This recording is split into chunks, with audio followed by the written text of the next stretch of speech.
Between 1840 and 1870, 400,000 people crossed the American West on the Oregon Trail. 1 in 10 of them did not make it. 1 in 10. They are buried along the trail in their thousands. Some graves are marked, most are not. The trail holds their bones and not their names. The movie version of the Wild West kills people with gunfights. The documented version is more specific and considerably less cinematic. Here is what actually killed people. Gunfights accounted for a small fraction of deaths in the frontier West. The real killers were quieter, slower, and far more indiscriminate. They killed the innocent and the dangerous equally. Cholera, a person could be healthy at breakfast and dead by supper. It killed by dehydration so severe that the skin turned blue-gray. It moved faster than any gunfighter. In the summer of 1850, cholera killed approximately 5,000 Oregon Trail emigrants. In one summer, on one trail, the gunfighters of the era killed a fraction of that in their entire careers. The Donner Party set out for California in 1846. 87 people. They were caught in the Sierra Nevada by an early winter. 48 survived, the rest did not. The heat killed people who had never expected it to. Emigrants from the American East arrived on the plains in summer and found a sun and a sky unlike anything they had experienced. The frontier doctor worked without anesthesia, without antibiotics, without sterile technique. Infection killed more patients than the original injury. The cure was often as dangerous as the disease. Horses killed more people in the frontier West than gunfights did. A fall, a kick, a runaway. Horses were large and powerful and capable of killing a person with no intention of doing so. River crossings killed hundreds on the emigrant trails. The rivers were fast, cold, and unpredictable. Wagons tipped, people were swept away. Children drowned in rivers that appeared shallow. Snake bite, scorpion sting, spider venom. The desert killed people with its wildlife in ways that had no romantic narrative, no famous last words, no legend, just poison. The land itself was the most dangerous thing in the American West, not the outlaws, the land, the distance, the weather, the water, the things that killed you before a gun was drawn. Frontier newspapers documented what actually killed people. The cholera outbreaks, the mine collapses, the flood deaths. The gunfights were covered too, but they shared the page with far more common killers. Most emigrants had never been 50 miles from home. They were crossing 2,000 miles of unknown territory with equipment already too heavy and food that would not last. The trail began in spring when the weather was kind. The testing came in summer, heat, flies, bad water, and the first deaths from diseases that spread through contaminated water sources. Cholera spread through contaminated water. Emigrants drank from rivers other wagon trains had camped beside. They had no way to know. By the time symptoms appeared, it was too late. The 1850 cholera season killed emigrants so fast that families could not stop to bury them properly. Some bodies were left beside the trail. Some graves were later disturbed by wolves. The heat on the Great Plains in summer regularly exceeded 100 degrees. Emigrants in wool clothing, walking beside wagons to spare the animals, suffered heatstroke in conditions they had never known. The mountains were the second major killing ground. Altitude sickness, rock falls, passes navigable in September and death traps in October. The timing had to be precise. Many got it wrong. Alkali water killed the oxen and mules that pulled the wagons. Without the animals, the wagon was useless. Emigrants who lost their teams in the desert were stranded with supplies that would not last. The math of the Oregon Trail killed people who got it slightly wrong. Too slow in the early weeks, too much wait, one river crossing that took 3 days instead of 1. Emigrants buried their dead beside the trail and kept moving. They could not stop. Stopping meant falling behind the season. The graves were marked with what was available, a board, a stone. The Oregon Trail ruts are still visible in Wyoming and Idaho. The weight of thousands of wagons cut them deep into the prairie. The land remembered the crossing long after the people were gone. Camped on the open plains at night, a frontier family was genuinely alone. No nearby town, no telegraph, no way to call for help. If something happened, they handled it themselves or not at all. Wagon failures killed people who could not repair them. A broken axle on the Great Plains meant abandoning cargo to lighten the load, abandoning the wagon entirely, or stopping while the season moved on. The Blue Mountains of Oregon were the last major obstacle. Emigrants who reached them had already crossed the plains, the Rockies, and the desert. They were exhausted, short on food, and not yet safe. The emigrants who made it to the Willamette Valley found the land promised, green, fertile, well-watered. The journey took 6 months and cost 1 in 10, worth it to those who survived. The Snake River Plain killed more oxen and mules than any other section of the trail. The animals had been pulling heavy wagons for months. The heat and the alkali water finished them. The Oregon Trail emigrants were not a single type. Farmers, merchants, doctors, teachers, families with children, elderly parents, young couples, all of them walking the same 2,000 miles in the same season. The Platte River was too shallow to boat and too wide to ford reliably. Emigrants crossed it for hundreds of miles. It was not deep enough to drown in except for those who did. The Donner Party left Missouri in May 1846. A shortcut delayed them. They reached the Sierra Nevada in late October. The snow came 3 weeks early. The pass closed behind them. They were trapped at elevation from November 1846 to February 1847. 41 people died. The survivors did what they had to do to live. The testimony is in the historical record. The first rescue party reached the camp in February 1847.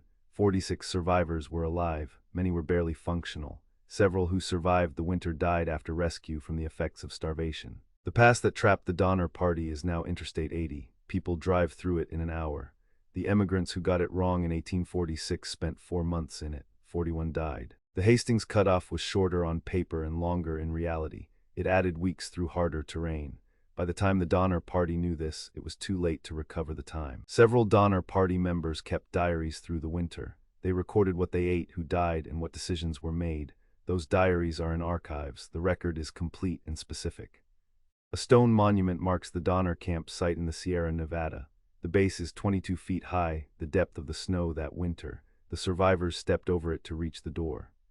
When the snow melted in spring 1847, rescue parties found what was left in the camps.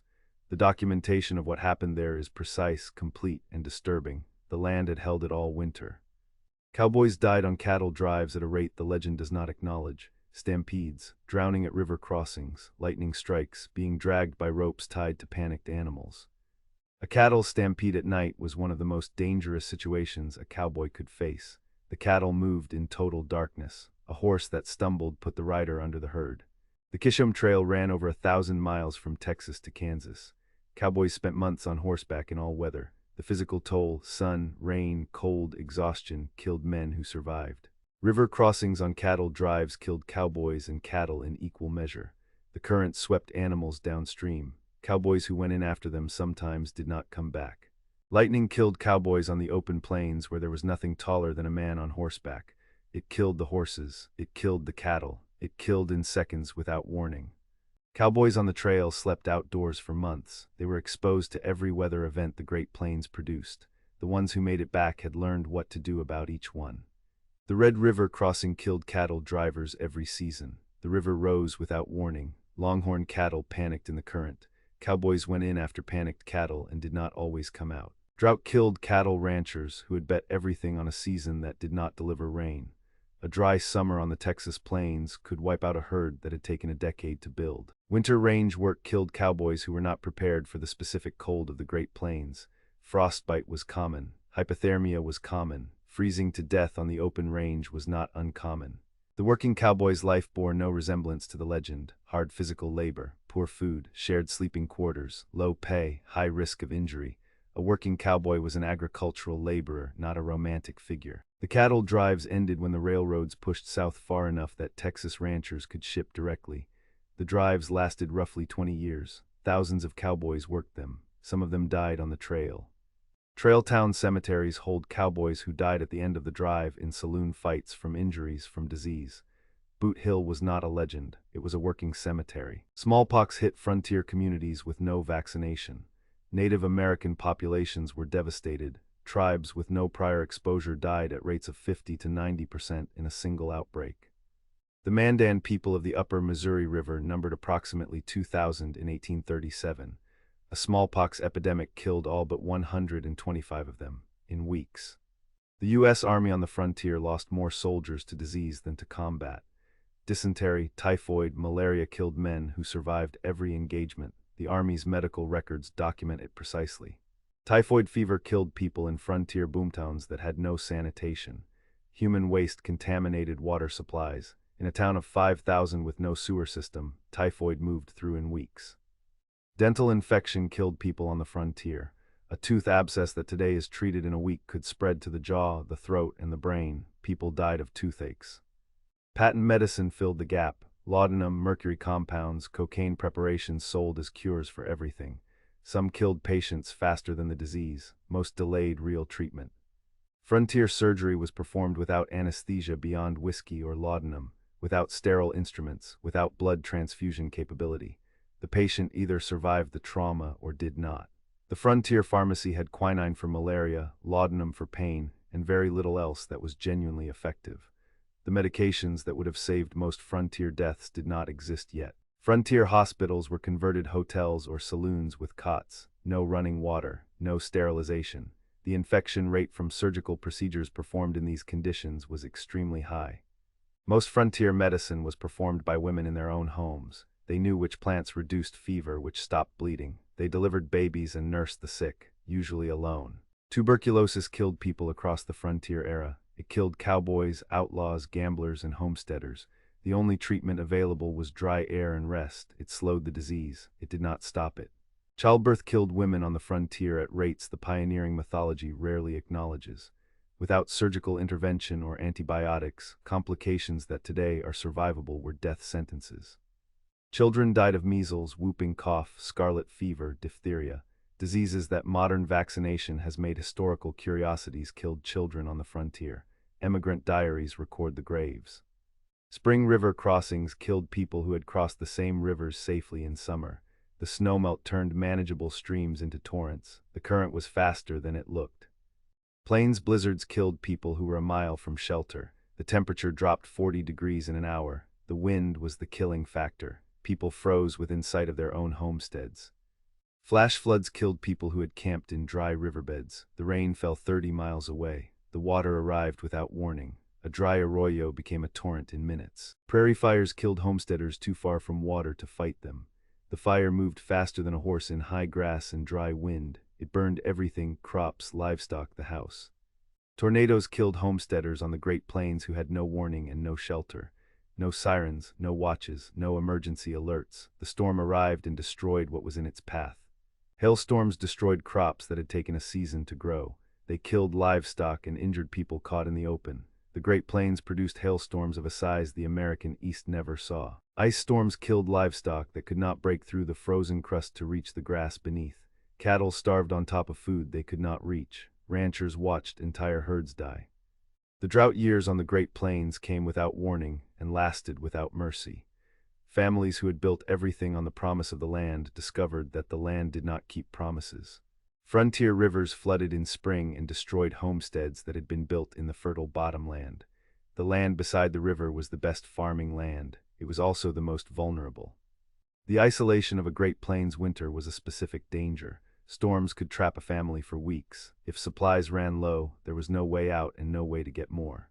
The desert Southwest killed emigrants who ran out of water. The distance between water sources was measured in days, not hours. Miscalculating by a single day could be the difference between life and death. The women who knew how to preserve food kept their families alive through winter. Canning, drying, smoking, salting. The specific skills of food preservation were not domestic arts. They were survival techniques. The boomtowns were the deadliest places of all. No sanitation, contaminated water, no medical care. Typhoid, dysentery, smallpox moved through crowded camps with devastating speed. Mining killed people in specific ways. Rockfalls, mercury poisoning from gold processing, drowning, chronic lung disease from dust. The gold rush killed miners as efficiently as it enriched them. Placer miners stood in cold mountain rivers for hours. Hypothermia, pneumonia, joints destroyed by cold water and repetitive motion. The gold was hard to find. The damage was easy to accumulate. Underground miners worked with no ventilation, no safety equipment, and no inspections. Rockfalls buried men alive. Gas pockets suffocated them. Cave-ins were not accidents, they were a cost of the work. The Transcontinental Railroad killed hundreds of workers during construction. Dynamite accidents, rockfalls, equipment failures. The workers who built the railroad that opened the frontier died building it. Sawmills killed workers with unguarded blades, falling timber, and machinery with no safety stops. The frontier was being built from wood, and the men cutting that wood died building it. Frontier trades killed their workers: blacksmiths, carpenters, bridge builders. The infrastructure of the growing West was built by men who died building it at rates the historical record documents precisely. Bridge construction killed workers who fell, who were struck by timber, or whose structure failed under load. Frontier bridges were built by men learning as they went. Some of the lessons were fatal. Grain dust explosions killed workers in frontier flour mills. The dust was invisible and explosive. A single spark destroyed a building. The frontier created new ways to die as fast as it grew. Saloon violence was not the choreographed gunfight of the movies. Broken bottles, furniture, knives, guns in enclosed spaces with drunk men.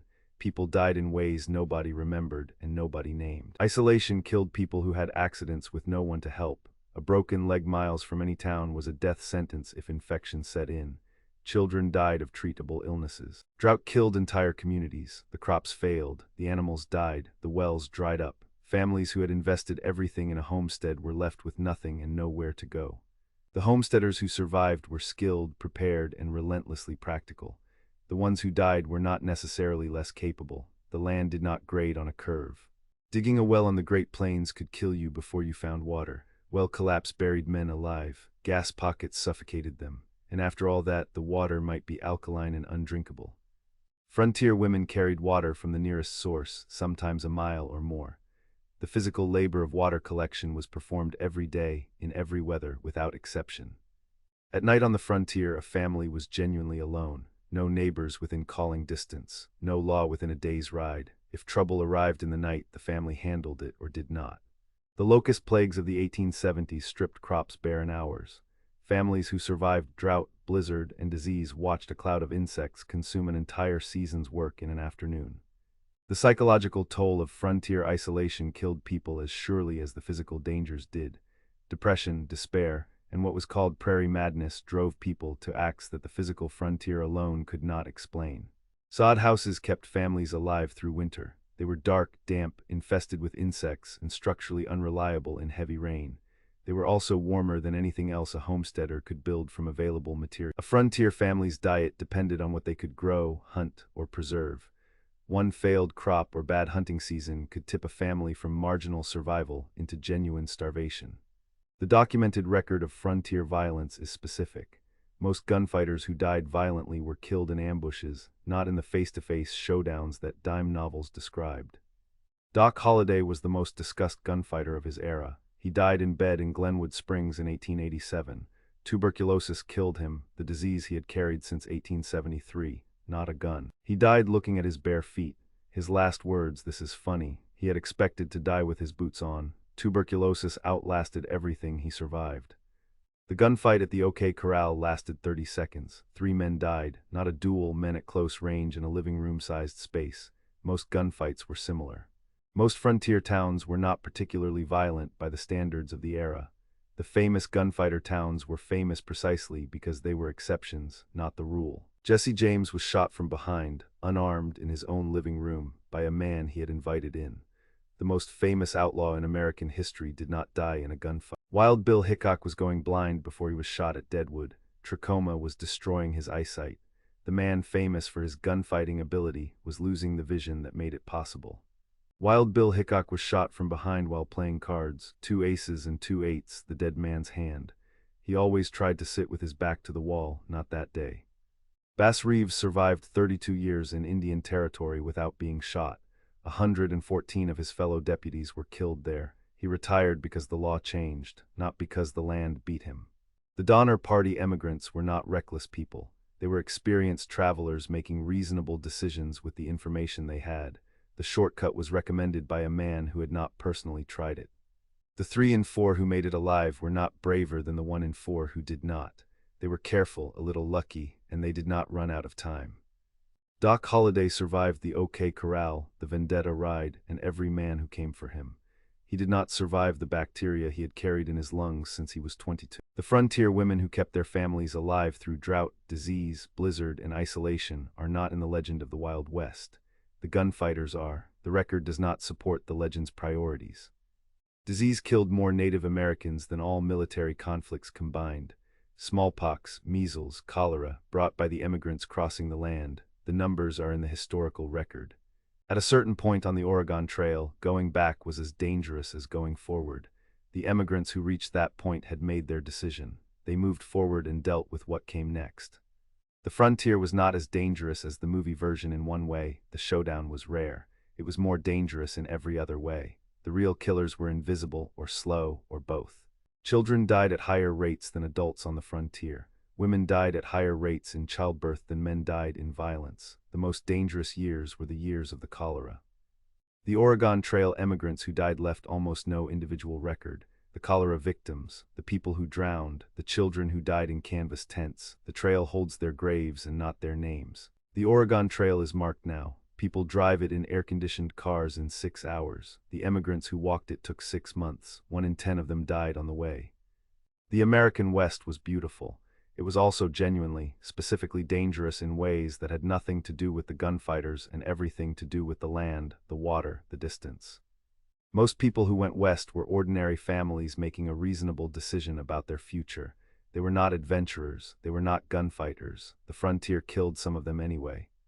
The West that exists now was built on the deaths of the people who crossed it first. The emigrants, the miners, the homesteaders, the cowboys, the marshals, the Native Americans already there. The immigrant diaries record what actually happened, not the gunfights, the deaths from bad water, the children buried in shallow graves, the catastrophes the legend does not remember. The pass that trapped the Donner Party is now a 6-lane highway. In summer, the drive takes 40 minutes. The emigrants who got it wrong in 1846 spent 4 months in it. 41 died. The frontier was a place where ordinary people tried to build ordinary lives in difficult conditions. The legend remembered the gunfighters. The diaries and the census records remembered everyone else. The American West made the country it is now. The people who paid the cost were not mostly gunfighters. They were farmers, homesteaders, miners, and emigrants. The land took what it needed. You would not survive a week in the Wild West for the same reason most people did not. Not the gunfighters, the water, the weather, the distance, the accidents, the land itself.